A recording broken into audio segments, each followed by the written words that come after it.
True life tale Florence Foster Jenkins stars Meryl Streep as the American socialite and wannabe soprano who didn't let her lack of talent stand in her way. She's remarkable, isn't she? She can't be a little flat. Flat? Just a tad. And if you can forgive Madame Florence her little eccentricities, you will find her to be a most generous person. The lady is a lesson in courage, and that's why we love her. People adored her. I can see it's very, very camp, but people just loved her because I think she knew they were laughing at her. The passion and the dream is more important in many ways than the ability, and so people fall in love with her, in spite of her passionate failings. Hugh Grant plays Jenkins' manager and common-law husband, Sinclair Bayfield, who spent years shielding the singer from public ridicule. This is my favourite place in the whole world, and I'm going to sing here. I think this might be too much for you. If you truly love me, you'll let me sing. I haven't done much acting for years and years.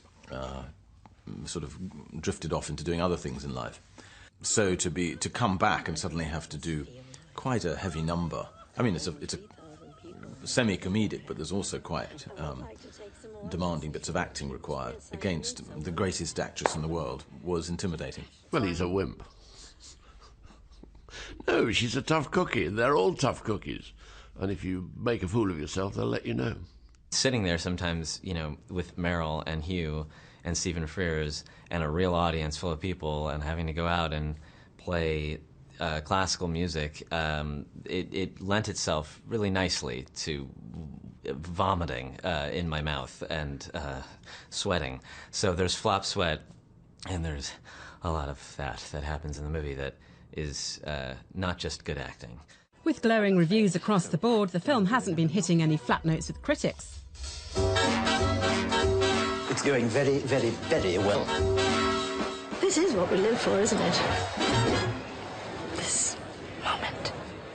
Sometimes people don't always tell you the bad stuff, so I've heard good things, but and that makes me excited. And I see these posters; they have stars on them. I know that means something.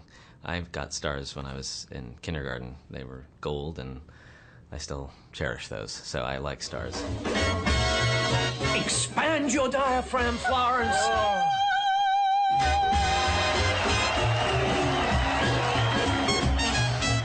Can I try another take? Well, I don't see why. That seemed perfect to me.